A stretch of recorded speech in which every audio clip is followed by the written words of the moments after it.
अस्सलाम वालेकुम students, welcome to our channel the global physics hub. आज हम जिस टॉपिक पे बात करने वाले हैं वो है नॉर्मल ज़ीमान इफेक्ट। तो पहले हमने जो वीडियो बनाई थी वो थी ज़ीमान इफेक्ट पे, और अब क्योंकि ज़ीमान इफेक्ट के आगे मजीद दो टाइप्स हैं। पहली टाइप है नॉर्मल ज़ीमान इफेक्ट और दूसरा है अनोमलस ज़ीमान इफेक्ट। तो आज के इस वीडियो में हम नॉर्मल ज़ीमान इफेक्ट के बारे में पढ़ेंगे कि वो क्या है। तो चलते हैं नॉर्मल ज़ीमान इफेक्ट की तरफ। स्टूडेंट्स, जब जिंक सिंगलेट को हम एक स्ट्रॉन्ग मैग्नेटिक फील्ड के अंदर रखते हैं तो यहाँ से जो जिंक सिंगलेट है वो स्प्लिट होने के बाद तीन इसके कंपोनेंट्स बन जाते हैं। तो जब कोई भी स्पेक्ट्रल लाइन जो है वो तीन कंपोनेंट्स में स्प्लिट हो जाए तो ऐसा जो स्प्लिटिंग है, इस तरह की जो स्प्लिटिंग है, ये नॉर्मल ज़ीमान इफेक्ट कहलाती है। चले अब हम इसको लिखते हैं। If a spectral line split into its three components in the presence of magnetic field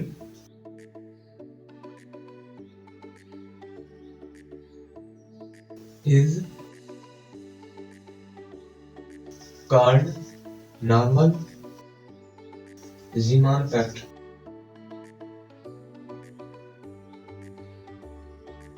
तो स्टूडेंट्स, नॉर्मल ज़ीमान इफेक्ट को हम दो तरह से एक्सप्लेन कर सकते हैं।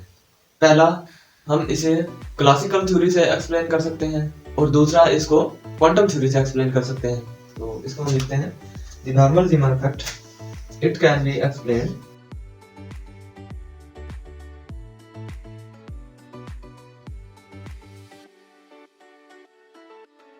with two methods। तो इसका फर्स्ट मेथड क्या है? फ्रॉम क्लासिकल थ्योरी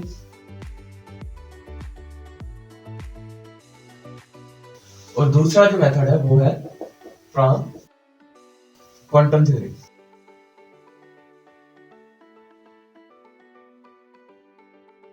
स्टूडेंट्स, इस लेक्चर में हम क्लासिकल थ्योरी को इस्तेमाल करते हुए नॉर्मल ज़ीमान इफेक्ट को एक्सप्लेन करेंगे। अच्छा स्टूडेंट्स, इसमें ज़ीमान इफेक्ट को नॉर्मल क्यों कहा जाता है, इसकी वजह क्या है? तो इसकी वजह भी यही है कि जो नॉर्मल ज़ीमान इफेक्ट है उसको हम क्लासिकल थ्योरी और क्वांटम थ्योरी, इन दोनों थ्योरी से इसको एक्सप्लेन कर सकते हैं। इस वजह से इस ज़ीमान इफेक्ट को हम नॉर्मल कहते हैं। तो हम यहाँ पर लिख सकते हैं it is called normal because it can be explained with classical theory as well as quantum theory।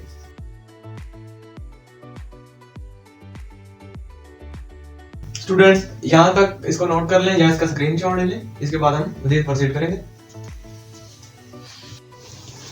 Students, अब हमने एक एटम को कंसीडर करना है जिसमें इलेक्ट्रॉन रिवॉल्व कर रहा है न्यूक्लियस के इर्द-गिर्द विद वेलोसिटी v से।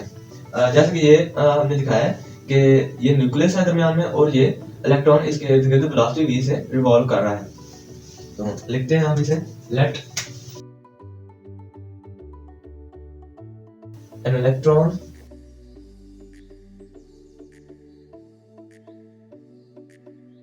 moving around the nucleus with speed v। Students, जब ये वाला इलेक्ट्रॉन इस न्यूक्लियस के गिर्द रिवॉल्व करेगा तो यहाँ पर सेंट्रीपिटल फोर्स प्रोड्यूस हो जाएंगे। तो वो सेंट्रीपिटल फोर्स को हम किस तरह से लिखेंगे? ये सेंट्रीपिटल फोर्स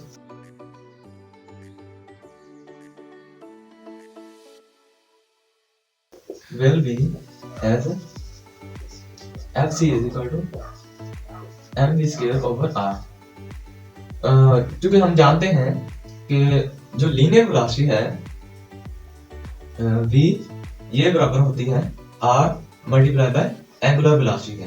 तो हम लीनियर वेलोसिटी की जगह पर ये दोनों पुट कर सकते हैं। तो इसे हम यूं लिख सकते हैं, fc बराबर है m r square omega square, क्योंकि इसका v का स्क्वायर था इस वजह से r का भी स्क्वायर आ जाएगा और ओमेगा का भी स्क्वायर आ जाएगा, डिवाइडेड बाय r स्क्वायर। तो इस r से ये स्क्वायर कट जाएगा, तो बाकी हमारे पास m r ओमेगा स्क्वायर बच जाएगा। तो fc is equal to m r omega square, ये बन गई हमारी इक्वेशन नंबर 1।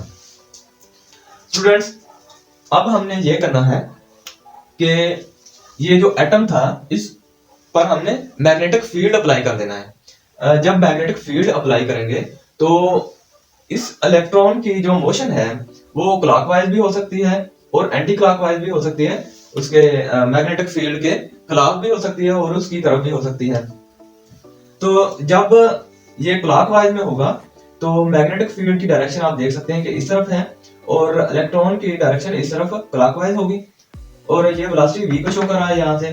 तो जो इससे पैदा होने वाली सेंट्रीपिटल फोर्स है उसकी डायरेक्शन तो सेंटर की तरफ ही होगी हमेशा, लेकिन जो मैग्नेटिक फील्ड की फोर्स है उसकी डायरेक्शन भी सेंटर की तरफ होगी, न्यूक्लियस की तरफ होगी, जब ये इलेक्ट्रॉन क्लॉकवाइज होगा।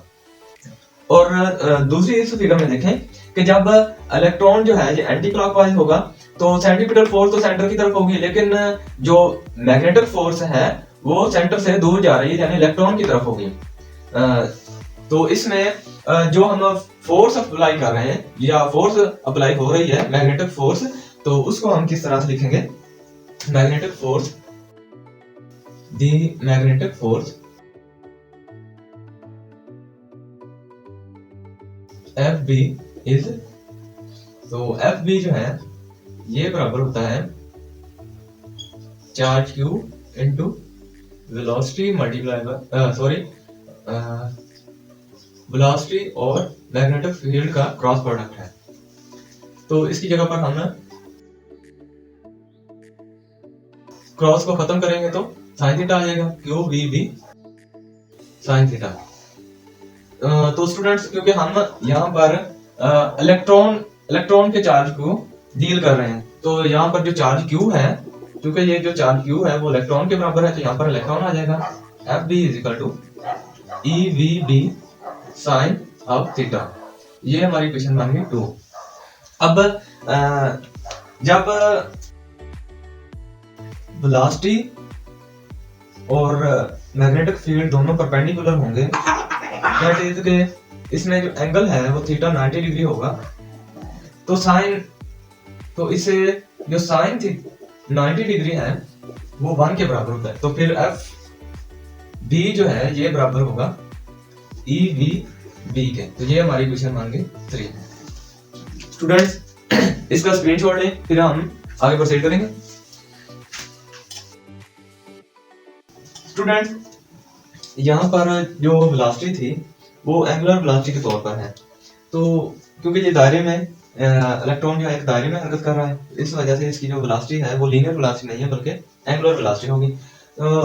फर्ज करें कि जब हमने इस एटम को एक फील्ड के अंदर रखा तो इसमें जो एंगुलर वेलोसिटी में चेंज आया उसको हम लेट करते हैं, लेट डी ओमेगा जो है ये इसकी एंगुलर वेलोसिटी में तब्दीली थी,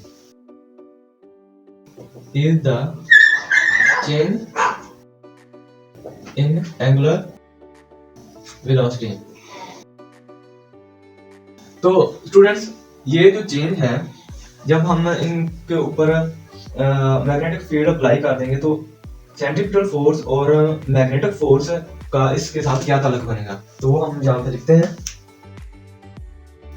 तो यहाँ पर बनेगा FC प्लस माइनस FB, क्योंकि ये जो फोर्स थी हमने इसमें ऐड की है, मैग्नेटिक फोर्स हमने इसमें ऐड किया, तो मैग्नेटिक फोर्स अट्रैक्टिव भी हो सकती है, रिपल्सिव भी हो सकती है, इसके से मुखालिफ डायरेक्शन में भी हो सकती है और सेम डायरेक्शन में भी हो सकती है, जिस वजह से मुख्तलिफ इफेक्ट आ सकते हैं कि वो सेंट्रीपिटल फोर्स को बढ़ा भी सकती है और सेंट्रीपिटल फोर्स को कम भी कर सकती है। तो इस वजह से हमने यहाँ पर प्लस माइनस लिखा है और साथ में MR और यहाँ पे ओमेगा स्क्वायर था, तो क्योंकि डी ओमेगा यहाँ पर चेंज था, ये हमने इसमें प्लस किया डी ओमेगा, और इसका स्क्वायर है तो यहाँ पर स्क्वायर आ जाएगा।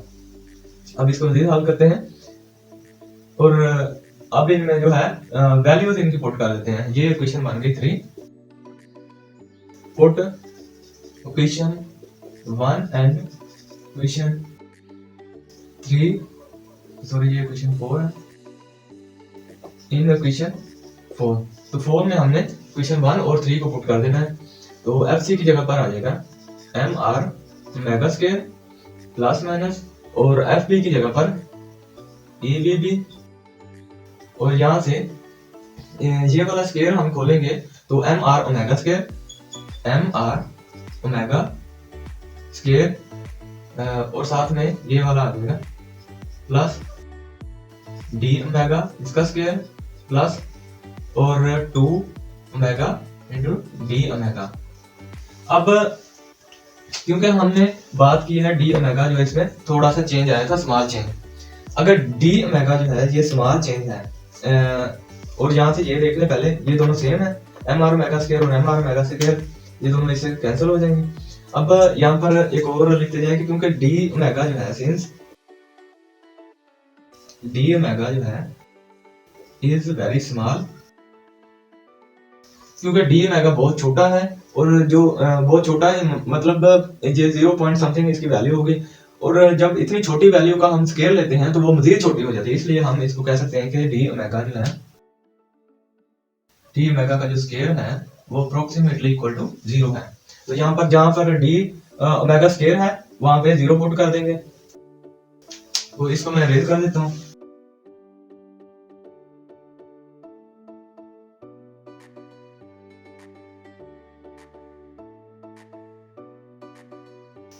और क्योंकि ये एम आर जो है ये सारे से मल्टीप्लाई हो रहा था, हमने सिर्फ इससे मल्टीप्लाई किया है, तो इससे रहता है ये हमने इधर आके मल्टीप्लाई कर देते हैं इसे।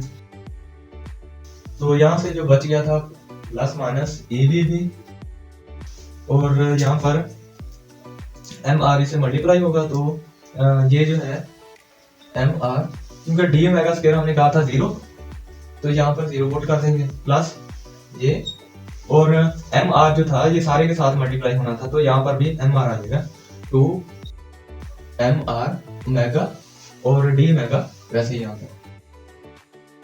अब क्योंकि ये 0 से मल्टीप्लाई हो रहा है तो 0 हो जाएगा।